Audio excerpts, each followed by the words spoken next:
నమస్కారం. City news కి స్వాగతం. ముందుగా ముఖ్యాంశాలు.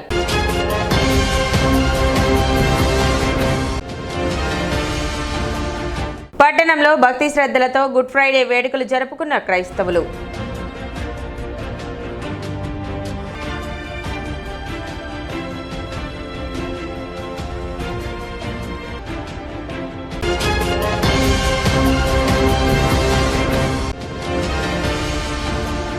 కొనసాగుతున్న అగ్నిమాపక వారోత్సవాలు. అగ్ని ప్రమాదాలపై అవగాహన కల్పిస్తున్న సిబ్బంది.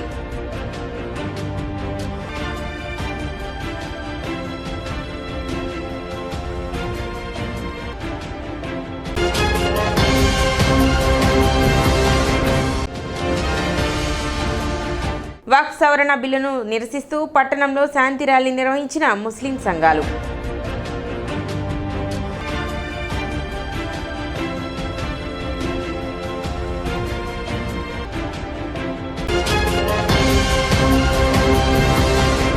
పట్టణంలో పలు ప్రార్థనా మందిరాల్లో గుడ్ ఫ్రైడే వేడుకలు శుక్రవారం ఘనంగా నిర్వహించారు. ఉదయం 11 గంటల నుండి మధ్యాహ్నం 3 గంటల వరకు క్రీస్తు కృపాలయం, సెంటినరీ లూథరన్ చర్చ్, హయ్యర్పేట ప్రార్థనా మందిరాల్లో 3 గంటల వరకు ప్రత్యేక ప్రార్థనలు నిర్వహించారు. పాస్టర్ డాక్టర్ వేముల సర్వోన్నతరావు అధ్యక్షతన క్రీస్తు శిలువపై పలికిన 7 మాటలను పలువురు దైవ సేవకులు వివరించారు. క్రీస్తు శిలువ వేయబడి శిలువ ద్వారా మానవాళికి మహత్తర సందేశం అందిన రోజుగా గుడ్ ఫ్రైడే పరిగణించబడుతుందని పలువురు దైవ సేవకులు వాక్యోపదేశం చేశారు. అనంతరం సాయంత్రం 4:30 గంటలకు ఐతానగర్ క్రీస్తు కృపాలయం నుండి అంబేద్కర్ చౌక్ వరకు క్రీస్తు శిలువ ధారణ కార్యక్రమాన్ని నిర్వహించారు. శిలువను మోస్తున్న క్రీస్తును సైనికులు కొరడా దెబ్బలతో ఈడ్చుకెళ్తున్న దృశ్యాలను చూపర్లను కంటతడి పెట్టించింది. సర్వ మానవాళి కోసం క్రీస్తు శిలువపై మృతి చెంది తిరిగి పునరుద్ధానుడైన వాక్యాలను పలువురు దైవ సేవకులు వివరించారు. పెద్ద సంఖ్యలో క్రైస్తవులు పాల్గొన్నారు. ఈ కార్యక్రమంలో క్రీస్తు వేషం, బొట్టుల వేషాలు వేసినటువంటి వ్యక్తులు ఆ రీతిగా మన మధ్య ఉండటానికి కారణం ఆ పిల్లలు కాదు, వాళ్ళ గొప్పతనము కాదు.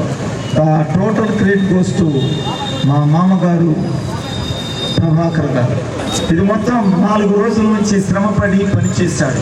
అందును బట్టి మామ ప్రభాకర్ని నేను అభినందిస్తూ ఉన్నాను. పైకి మైక్ పర్మిషన్ విషయాల్లో వీటన్నిటిలో కూడా నాది ఏ పాత్ర లేదు. తమ్ముడు ప్రదీప్, మీరు ఇచ్చిన ప్రోత్సాహాన్ని బట్టి, సహకారాన్ని బట్టి కన్నీటితో, ఆనంద బాష్పాలతో నేను మీకు కృతజ్ఞతలు తెలియచేసుకుంటూ రాబోతున్న కాలం మీ అందరి జీవితంలో ఆశీర్వాదకరమైన కాలంగా ఉండాలని ప్రార్థిస్తున్నాను. ప్రత్యేకంగా నా క్వయర్, మా సండే స్కూల్ టీచర్స్ వారు ఇచ్చిన ప్రోత్సాహం చాలా గొప్పది. వాస్తవానికి ఉదయం నుంచి వాళ్ళు అలసిపోయి ఉన్న మరలా పాపం యూనిఫామ్ మీద రావడం అంటే కష్టమైన పని. తిట్టుకుంటూనూ కొట్టుకుంటూ ఈరోజు దానికి ఒక ప్రత్యేకత ఉంది. యేసు ప్రపంచ దేశాలలో, అన్ని దేశాలలో జరుపుకునేటువంటి ఇది పెద్ద గొప్ప పండుగ. ఇస్రాయల్ దేశంలోకి వెళ్తే గత 4 రోజుల నుండి ఇస్రాయల్ దేశంలో మీరు చూస్తే భయంకరంగా ఈ పండుగ చేసుకుంటూ ఉంటారు. ఎక్కడ చూసినా కూడా దేవుని ఆరాధిస్తూ ఉంటారు. ఎందుకంటే ఈరోజు యేసయ్య సిలువలో మరణించినటువంటి విధానం. ఎందుకంటే ఆయన నిన్ను నన్ను తన మనసులో పెట్టుకొని ఆయన నీకు నాకు మరణ భయాన్ని తీసివేయటానికి, నీకు నాకు తిరిగి పరలోక రాజ్యాన్ని అనుగ్రహించడానికి యేసు ప్రభువారు పాప విమోచన క్రయధనముగా తన ప్రాణమును నీ కొరకు నా కొరకు బలియాగముగా అర్పించినటువంటి యేసు ప్రభువారు ఈరోజు శుభ శుక్రవారం నాడు మన కోసం మరణించారు. సిలువలో నుండి ఆయన మాట్లాడిన 7 మాటలు కూడా ప్రపంచానికి, మరి ఈ లోకానికి గొప్ప సువార్తను ప్రకటించాడని చెప్పట్లో ఎలాంటి సందేహం లేదు. మొట్టమొదటి మాటగా క్షమాభావాన్ని ఆయన తెలియచేశాడు. రెండవ మాటగా చూస్తే నిశ్చయత, మరి వాగ్దానంతో కూడినటువంటి మాటను ఆయన చెప్పాడు. మూడవదిగా బాధ్యత, తల్లి విషయంలో శిలువ మీద ఉండి కూడా కుమారునికి, మరి తల్లిని ఏ విధముగా కాయాలు లేకపోతే కాపాడాలో, తోడుగా ఉండాలో శిష్యునిగా అప్పచెప్పుతూ ఉన్నాడు. మరి మొదటి మాట 7వ మాటలో తండ్రి పిలిచే ఆయన, 4వ మాటలో నా దేవా నా దేవా అంటే కుమారునిగా, ఆయన పంపించిన వానిగా వచ్చిన ఆయన నాకు దేవుడై ఉన్నాడు అనే సత్యాన్ని ఆయన శిలువ మీద ఉండి కూడా ఆ సత్యాన్ని ప్రపంచానికి చాటి చెప్పాడు. ఇటీవల కేంద్ర ప్రభుత్వం పార్లమెంటులో చట్టం చేసిన వక్ఫ్ బిల్లును వ్యతిరేకిస్తూ ముస్లిం సంఘాల ఆధ్వర్యంలో శాంతి ర్యాలీ నిర్వహించారు. ఇందులో భాగంగా శుక్రవారం ముస్లిం సంఘాలు పట్టణంలో భారీ ర్యాలీ నిర్వహించాయి. ఈ ర్యాలీ వహాబ్ చౌక్ నుండి ప్రారంభమై town church, Bose road, Gandhi Chowk మీదుగా శివాజీ చౌక్ వరకు చేరుకొని అక్కడ నిరసన తెలిపారు. వక్ఫ్ చట్టంతో వక్ఫ్ ఆస్తులను నాశనం చేయడానికి, వక్ఫ్ ఆస్తులను హిందూ సంఘాలకు కట్టబెట్టడానికి మోడీ కుట్ర చేస్తున్నారని పలు ముస్లిం సంఘాలు ఆగ్రహం వ్యక్తం చేశాయి. వెంటనే ఈ బిల్లును విరమించుకోవాలని వారు డిమాండ్ చేశారు. ఈ ర్యాలీలో పలు రాజకీయ పార్టీలు, స్వచ్ఛంద సంస్థలు పాల్గొని మద్దతు తెలిపాయి.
క్రిస్టియన్ మరియు మైనారిటీ సోదరులందరి యొక్క ఆస్తుల మీద కన్ను వేయడం అనేది చాలా దురదృష్టకరమైనటువంటి విషయం. ముస్లిం మైనారిటీస్, క్రిస్టియన్ మైనారిటీస్, ఇంకా ఏ మతాలు మైనారిటీలుగా ఈ యొక్క భారతదేశంలో ఉంటూ ఉన్నవో వారందరూ కూడా ఈ రోజున భయాందోళనలో మేము అందరం ఉంటూ ఉన్నాం. ముఖ్యంగా క్రైస్తవులు, ముస్లింలు భయాందోళన మేము బ్రతకడానికి కారణం ఏమిటంటే భారతదేశంలో ప్రశాంతమైనటువంటి మత సామరస్యంతో జీవిస్తున్నటువంటి క్రిస్టియన్లు, ముస్లింలు, హిందువుల మధ్య గత 10 సంవత్సరాలు 12 సంవత్సరాలుగా మతతత్వ పార్టీగా ఆవిర్భవించినటువంటి భారతీయ జనతా పార్టీ ఆధ్వర్యంలో వారి యొక్క రహస్య ఎజెండాను వారు ఒక్కొక్కటిగా మరి భారతదేశంలో శాంతి లేకుండా చేయడానికి వారు ముందుకు తీసుకొని వస్తూ ఉన్నారు. మైనారిటీ ఆస్తుల మీద కన్నులు వేసినటువంటి ప్రభుత్వం మన వక్ఫ్ బోర్డు ఆస్తుల విషయంలో వారు తీసుకొచ్చినటువంటి అమెండ్మెంట్ అనేది చాలా అక్రమమైంది. మన ఆస్తుల మీద మనకే హక్కు లేకుండా చేసేటువంటి హక్కు ఈ యొక్క ప్రభుత్వానికి ఎక్కడి నుంచి వచ్చిందని నేను ప్రశ్నిస్తా ఉన్నాను. ఈ రోజున వక్ఫ్ బోర్డు ఆస్తుల మీద కన్ను వేసినటువంటి వారు రేపొద్దున క్రైస్తవ మిషన్ ఆస్తుల మీద కూడా కన్ను వేస్తారనేటువంటి ఆందోళన మాకున్నది. ఈ మత ఛాందసవాద పార్టీలకు వ్యతిరేకంగా అనేక మంది హిందూ సోదరులు మాకు మద్దతు తెలియజేస్తా ఉన్నారు. దేశవ్యాప్తంగా కూడా ముస్లిం సోదరులంతా కూడా రోడ్డును పడే విధంగా ఇవాళ బీజేపీ ఆర్ఎస్ఎస్ కుట్ర పన్నుతుంది. ఇవాళ వక్ఫ్ ఆస్తులు లక్షల కోట్ల రూపాయలు ఉన్నాయి, ఇవన్నీ కూడా దుర్వినియోగం అవుతుంది. కాబట్టి దీన్ని అన్నింటిని కూడా క్రమబద్ధీకరణ చేయడానికే మేము ఈ చట్టం తీసుకోమని చిలక పలుకులు మోడీ షాలు పలుకుతున్నారంటే ఇంతకంటే దుర్మార్గం మరొకటి లేదు.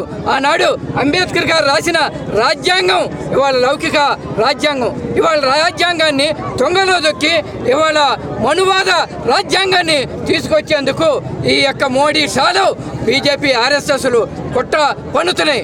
ఇవాటికి 100 సంవత్సరాల కిందట ఆర్ఎస్ఎస్ నాగపూర్లో ఆనాడు ఏదైతే ఎజెండా పెట్టిందో ఈ దేశం మనుధర్మశాస్త్రం ప్రకారం ఉండాలి, అట్లాగే ఈ రాజ్యాంగం ఉండకూడదు, లౌకికవాదం ఉండకూడదు అనేది ఈ ఎజెండాలో ఉంది. దానిలో భాగంగానే ఇవాళ ఒక్కొక్కటి ఒక చట్టం తీసుకొచ్చింది. రేపు క్రిస్టియన్ల యొక్క ఆస్తుల్ని కూడా చర్చిల్ని కూడా అన్నింటిని కూడా అన్యాక్రాంతం చేసేందుకు చేస్తుంది.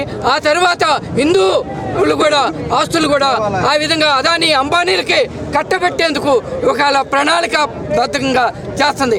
అంటే ఈ దేశంలో కోట్లాది మంది ముస్లింలు మైనార్టీలు ఈ దేశ పౌరులు కాదా? అంటే 2వ తరగతి పౌరులుగా జీవించాలా? ఈ ఏ చట్టంలో ఉంది అంటే ఈ 11 సంవత్సరాల్లో రాజ్యాంగాన్ని అన్ని కూడా లౌకిక విలువలను కూడా లేకుండా చేయడానికి ఈ ప్రభుత్వం కంకణం కట్టుకుంది. అందుకనే అన్ని పార్టీలు ఇవాళ దీనికి ఒక చట్టానికి వ్యతిరేకంగా రోడ్డు మీదకి రావాలి. सेंट्रल गवर्नमेंट वक्फ बिल जो लाकर है वो बिल सरासर हिंदुस्तान के कानून के खिलाफ है। तमाम माइनॉरिटीज़, मुसलमान, क्रिश्चियंस और जितने भी माइनॉरिटीज़ हैं, हिंदू भाई के सहा हम लोग इस बिल की मुखालफत कर रहे हैं। ये बिल जल्दी से जल्दी हुकूमत वापस ले और स्टेट गवर्नमेंट, टीडीपी गवर्नमेंट से भी, जनसेना गवर्नमेंट से भी हमारी गुजारिश है, आपने इस बिल का साथ दिया जिसकी वजह से मुसलमानों में बहुत नाराज़गी है और ये हमारे प्रॉपर्टीज़ के छीनने का बराबर है। ये बिल, इस बिल की हम पुरजोर मुखालफत कर रहे हैं। हम स्टेट हुकूमत से, टीडीपी से भी और सेंट्रल बीजेपी गवर्नमेंट से भी डिमांड करते हैं कि इस बिल को जल्दी से जल्दी वापस लें। అగ్నిమాపక వారోత్సవాలలో భాగంగా 5వ రోజు పట్టణంలోని పెమ్మసాని హెచ్పి పెట్రోల్ బంక్ నందు అవగాహన కార్యక్రమం నిర్వహించారు. ఎమర్జెన్సీ సమయంలో ఉపయోగించే రెస్క్యూ విధానాలు, ఫైర్ ఎస్టింగ్విషర్స్ ఉపయోగించే విధానాలు వంటివి పెట్రోల్ బంక్ స్టాఫ్ కు మరియు ప్రజలకు ప్రదర్శన ద్వారా తెలియజేయడం మరియు ఎలక్ట్రికల్ అగ్ని ప్రమాదాలు, ఎల్పీజీ గ్యాస్ తో జరుగు అగ్ని ప్రమాదాలు నివారణ జాగ్రత్తలు గురించి ప్రదర్శన ద్వారా తెలిపారు. ఈ కార్యక్రమంలో తెనాలి అగ్నిమాపక కేంద్ర ఇన్ఛార్జ్ అధికారి కె కోట్రెడ్డి, సిబ్బంది మరియు Pemmasani HP petrol bunk staff, ప్రజలు పాల్గొన్నారు.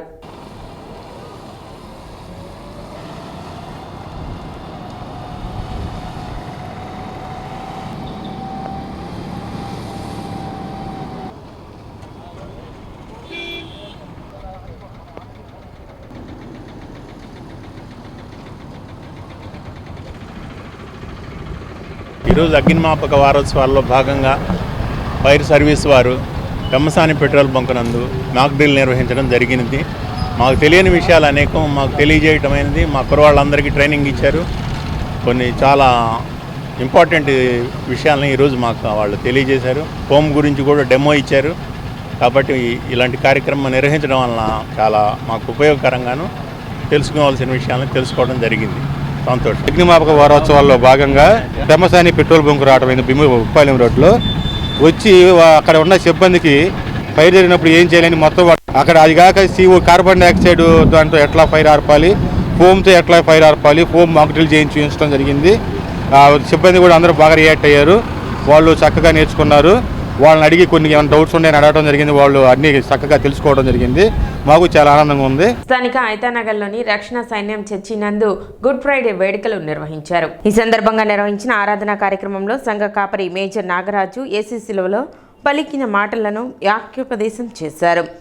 కార్యక్రమంలో సంఘ కాపరి పి రత్నసుందరి, సంఘ పెద్దలు గాలి రవికుమార్, బట్టు చక్రయ్య, పిల్లి కనకరత్నం, కారుమంచి నరసింహ, రుద్రపాటి ఆశీర్వాదం, యవనస్తులు తదితరులు పాల్గొన్నారు.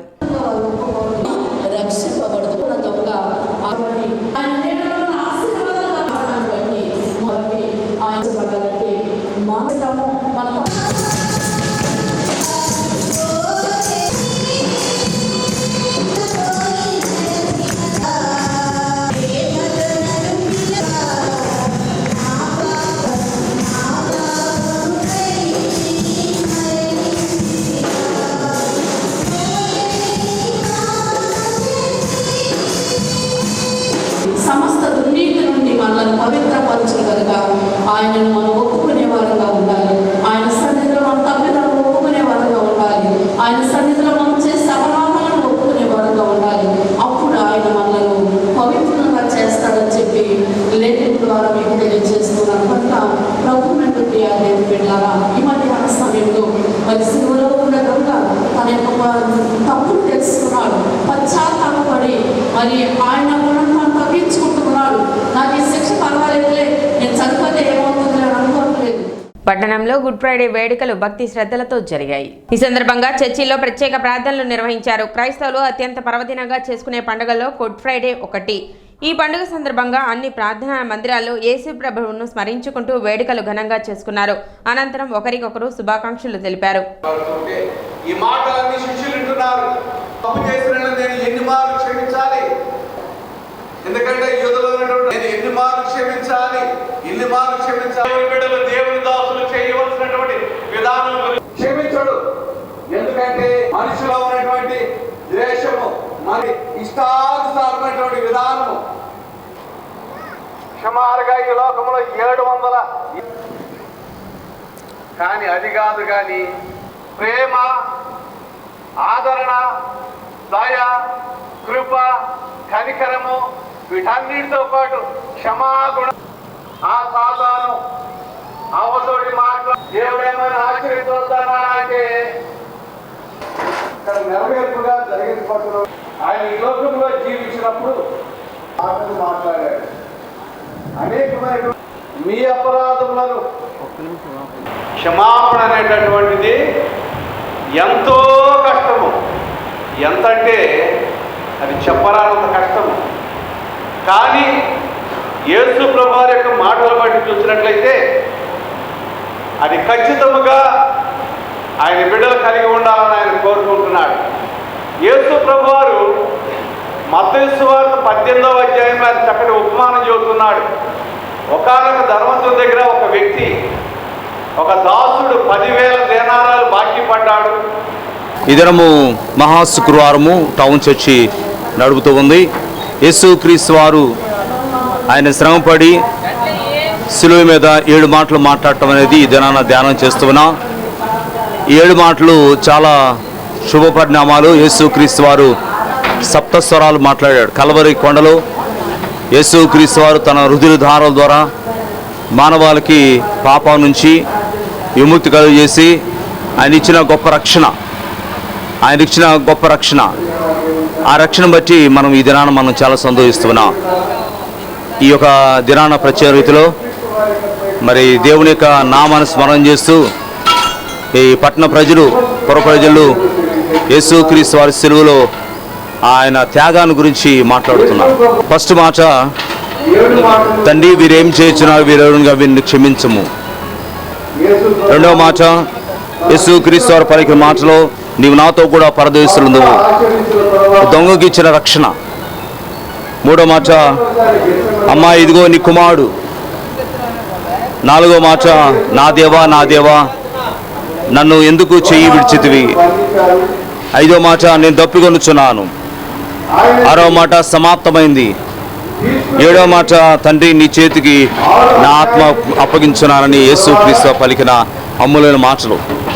కాబట్టి ఇవన్నీ కూడా చాలా గొప్ప స్వరంతో యేసుక్రీస్తు వారు మాట్లాడిన తర్వాత ఆయన చివరి మాట మాట్లాడినప్పుడు దేవాలయం తెర చిరిగింది, బండలు బద్దలైనవి. యేసుక్రీస్తు వారు రాకడ గురించిన సూచనలు అది నాకు అనిపించినాయి. కాబట్టి దేవాలయంలో యాజకత్వం చేసే వ్యక్తి వెళ్ళాలంటే ఇటువరకు అవకాశం లేదు. కానీ ఈ దినాన ఒక అవకాశం ఇచ్చాడు దేవుడు. ఆ యొక్క తెర చిరిగింది, సమాధులు ఉన్న వారందరూ కూడా లేచారు. ఇది శుభ సూచనగా ఉంటూ ఉంది. ఎందుకంటే పునరుద్ధాన శక్తి ప్రభావాన్ని యేసుక్రీస్తు చూపిస్తున్నాడు అనే విషయాన్ని జ్ఞాపం చేస్తూ ఆయన మరణించి తిరిగి లేవటాన్ని మనం చూస్తుంది. ఇది ఆయన శిలువ మీద పలికిన మాటలు చాలా గొప్పదైన మాటలు ఉన్నాయి. కాబట్టి ఈ దినాన మరి పట్టణంలో ఉన్న ప్రజలందరూ కూడా ఈ శుభ శుక్రవారం దినాన దేవుని ఆరాధన చేస్తూ దేవుని మహింపరుస్తూ దేవుని కూడా సాక్షిగా ఉండటానికి పరిశుద్ధ దేవుడు మీ అందరూ కూడా గొప్ప దీవులను అనుగ్రహించి నడిపించను గాక. Rotary club of Tenali Vaikunthapuram ఆధ్వర్యంలో పర్యావరణ పరిరక్షణలో భాగంగా మొక్కలు నాటే కార్యక్రమం నిర్వహించారు. పినపాడు రోడ్లోని LB Nagar green leaf development నందు ఈ కార్యక్రమాన్ని చేపట్టారు. పర్యావరణ పరిరక్షణలో భాగంగా క్లబ్ తరపున ఈ కార్యక్రమాన్ని చేపట్టినట్లు క్లబ్ సభ్యులు తెలిపారు. ఈ కార్యక్రమంలో రోటరీ క్లబ్ అధ్యక్ష కార్యదర్శులు ఈదరి శ్రీనివాసరావు, మురళీకృష్ణ, ట్రెజరర్ రమేష్ కుమార్ జైన్ మరియు developer rotarian Nallachala Lokesh, district cabinet Edara Venkata Purnachand, Kanyaganti Muralikrishna, Chetan Raj Kotari, president elect Nalluri Venkateswararao, president nominee Darshi Jeevanlatha, club సభ్యులు గుమ్మడి ప్రసాద్, గుమ్మడి వెంకటనారాయణ, పాలూరు రాంబాబు, డాక్టర్ రాకేష్, వెంపాటి హరిప్రసాద్, శ్రీ గిరీష్, కాకుమాన్ ప్రవీణ్, ఆలపాటి కిరణ్ చౌదరి, కిడ్స్ జట్టి సుధీర్, కిషోర్ తదితరులు పాల్గొన్నారు. ఈరోజు రోటరీ క్లబ్ తరపు నుంచి గ్రీన్ లీఫ్ డెవలపర్స్ వారి ఈ ఎల్బీ నగర్లో మొక్కలు నాటే కార్యక్రమానికి మేమందరం వచ్చి ఉన్నాము. ఎంతో చక్కటి వాతావరణంలో ఈ మొక్కలు పెట్టే అవకాశాన్ని మాకు ఇచ్చినందుకు లోకేష్ గారికి ధన్యవాదాలు తెలియజేసుకుంటున్నాము. అండ్ గ్రీన్ లీవ్స్ డెవలపర్స్ వారి ఎల్బీ నగర్ ఇంకా ఇలాగే మంచి కార్యక్రమాలతో ముందుకు వెళ్ళాలని, ఈ వెంచర్ కూడాను సక్సెస్ఫుల్ అవ్వాలని మనస్ఫూర్తిగా కోరుకుంటున్నాను. రోటరీ క్లబ్ సభ్యులందరూ వచ్చి ఈ చెట్లు నాటే కార్యక్రమాన్ని సక్సెస్ఫుల్గా చేసినందుకు రోటరీ క్లబ్ సభ్యులందరికీ నా ధన్యవాదాలు తెలియజేస్తున్నాను. మే 2వ తేదీ మోదీ పర్యటనకు సంబంధించి ఏర్పాట్లు చురుగ్గా సాగుతున్నాయి. అమరావతి నిర్మాణ పనులను మే 2వ తేదీన ప్రధాని నరేంద్ర మోదీ ప్రారంభించనున్నారు. మొత్తం 5 లక్షల మంది కూర్చునేలా ఏర్పాట్లు చేస్తున్నారు. ఈ నెల 28 లోపు ప్రధాని పర్యటన ఏర్పాట్లు పూర్తి చేయాలని అధికారులు ఆదేశాలు జారీ చేశారు. సభా ప్రాంగణం కోసం 100 ఎకరాలు, వాహనాల పార్కింగ్ కోసం మరో 250 ఎకరాలు సిద్ధం చేస్తున్నారు. సభా ఏర్పాట్లను జిల్లా కలెక్టర్ నాగలక్ష్మి శుక్రవారం పరిశీలించారు.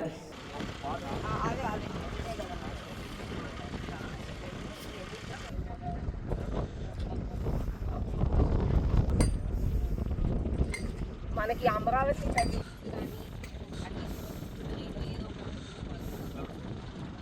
ఎక్కడైతే మీకు జాయినింగ్ పాయింట్స్ ఏదైనా వాటర్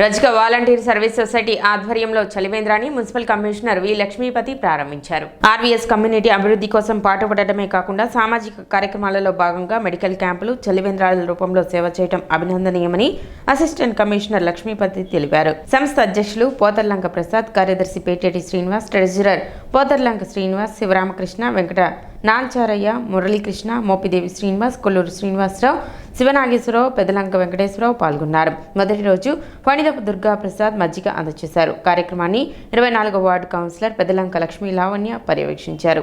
ఈరోజు తెనాలి పట్టణంలోని 24వ వార్డులో వెలుగోలు వారి వీధిలో ఆర్వీఎస్ సంస్థ వారు 8 సంవత్సరాల నుండి ఏర్పాటు చేస్తున్న చలివేంద్రం ప్రారంభోత్సవం జరిగింది. ఈ కార్యక్రమం ఏర్పాటు చేసినటువంటి ఆర్వీఎస్ సంస్థ, ఇతర కౌన్సిలర్, వార్డు కౌన్సిలర్ గారికి అందరికి కూడా శుభాభినందనలు. అలాగే మంచి కార్యక్రమం. ఈ కార్యక్రమం ఇప్పుడు వస్తున్నటువంటి ఎండలు, రేపు రాబోయే సీజన్లో కూడా ఎండలు తీవ్రంగా ఉండే అవకాశం ఉంది. ఆ సమయంలో వృద్ధులకు, ప్రయాణికులకు అందరికి కూడా ఈ చలివేంద్రం ద్వారా మజ్జిగ, మంచి వాటర్ని సప్లై చేయడం జరుగుతూ ఉంది. ఈ కార్యక్రమం నిర్వహించడానికి గాను అవసరమైతే తెనాలి పురపాలక సంఘం తరపున కూడా వీరికి సహాయ సహకారం అందిస్తామని చెప్పని తెలియజేసుకుంటూ ఆర్వీఎస్ సంస్థ మార్స్పేట నందు చలివేంద్రాన్ని ప్రారంభించుకోవడం జరిగింది. గత 7 సంవత్సరాలుగా ఈ మార్స్పేట ప్రజల యొక్క దాహార్తిని తీర్చడం కోసం ఆర్వీఎస్ చలివేంద్రాన్ని ఓపెన్ చేసేసి ఈ ప్రాంత ప్రజల యొక్క దాహార్తిని తీరుస్తూ ఎంతో మన్ననలు అందుకున్నటువంటి ఈ ఆర్వీఎస్ సంస్థ భవిష్యత్తులో కూడా ఇటువంటి కార్యక్రమాలు అత్యధికంగా నిర్వహించాలని, దీనికి ఇక్కడ ఉన్నటువంటి ప్రజలు అలాగే ఆర్వీఎస్ సభ్యులు అందరూ కూడా ఆర్వీఎస్కి సహకరించి దీన్ని ముందుకు నడిపించాలని చెప్పేసి కోరుకుంటున్నాము. అలాగే రేపు జూన్ 1వ తేదీన ఆర్వీఎస్ 10వ తరగతి ఉత్తీర్ణులైనటువంటి పిల్లలకి స్కాలర్షిప్ ప్రోగ్రామ్ని నిర్వహించుకోవడం జరిగింది. దీనికి సంబంధించి ఆర్వీఎస్ సంస్థకి ఎవరైతే గవర్నమెంట్ పాఠశాలలో చదివినటువంటి విద్యార్థులు ఉన్నారో వారందరూ కూడా 10th క్లాస్ రిజల్ట్స్ వచ్చిన తర్వాత వారి యొక్క హాల్ టికెట్ నెంబర్స్ అన్నీ కూడా మాకు పెట్టవలసిందిగా మేము విజ్ఞప్తి చేస్తూ ఉన్నాము. ప్రజకు వాలంటీర్ సర్వీస్ సొసైటీ తరఫున ఎన్నో సేవా కార్యక్రమాలు చేయటం జరుగుతుంది. అలాగే ఆ కార్యక్రమాల్లో భాగంగా చలివేంద్రాలు, తర్వాత పేద విద్యార్థులకు ఉచితంగా స్కాలర్షిప్స్ ఇవ్వడము, ఇలాంటివన్నీ కార్యక్రమాలను నిర్వహిస్తూ ఈ రోజున చలివేంద్ర కార్యక్రమాన్ని ప్రారంభించడం జరుగుతుంది. గత 8 సంవత్సరాలుగా ఈ ఆర్వీఎస్ ఈ సేవా కార్యక్రమాలు దిగ్విజయంగా నిర్వహిస్తుంది. ఈ కార్యక్రమాలు మేము దిగ్విజయంగా నిర్వహించడానికి సహకరించినటువంటి ఆర్వీఎస్ సభ్యులందరికీ కూడా ప్రత్యేకంగా ధన్యవాదాలు తెలియజేస్తున్నాము. ముఖ్యంగా మీ ద్వారా తెలియజేస్తుంది ఏంటంటే జూన్ 1వ తేదీన 10వ తరగతి పాస్ అయినటువంటి 10వ తరగతి విద్యార్థులకు 100 మంది స్కాలర్షిప్స్ కళాక్షేత్రంలో ఇవ్వాలని నిర్ణయించడం జరిగింది. మీ ద్వారా తెలియజేసేది ఏంటంటే 10వ తరగతి పాస్ అయినటువంటి పిల్లలందరూ కూడా హాల్ టికెట్, ఫోన్ నెంబర్ ద్వారా ఆర్వీఎస్కు వాళ్ళ వివరాలు మాకు అందజేసినట్లయితే మెరిట్ లిస్ట్ తయారు చేసి ఒక 100 మందికి ఉపకార వేతనాలు ఇవ్వడం జరుగుతుంది. సిటీ న్యూస్ ముగించే ముందు ముఖ్యాంశాలు మరోసారి.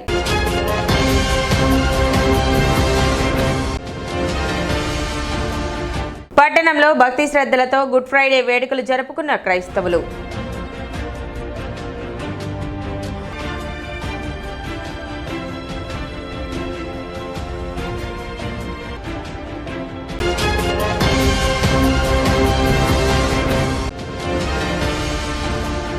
కొనసాగుతున్న అగ్నిమాపక వారోత్సవాలు, అగ్ని ప్రమాదాలపై అవగాహన కల్పిస్తున్న సిబ్బంది.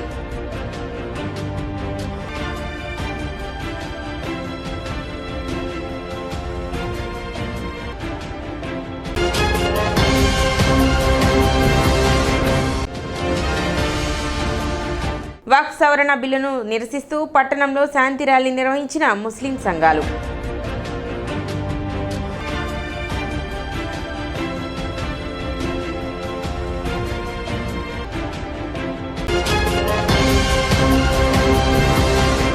సిటీ న్యూస్ ఇంతటితో సమాప్తం. నమస్కారం.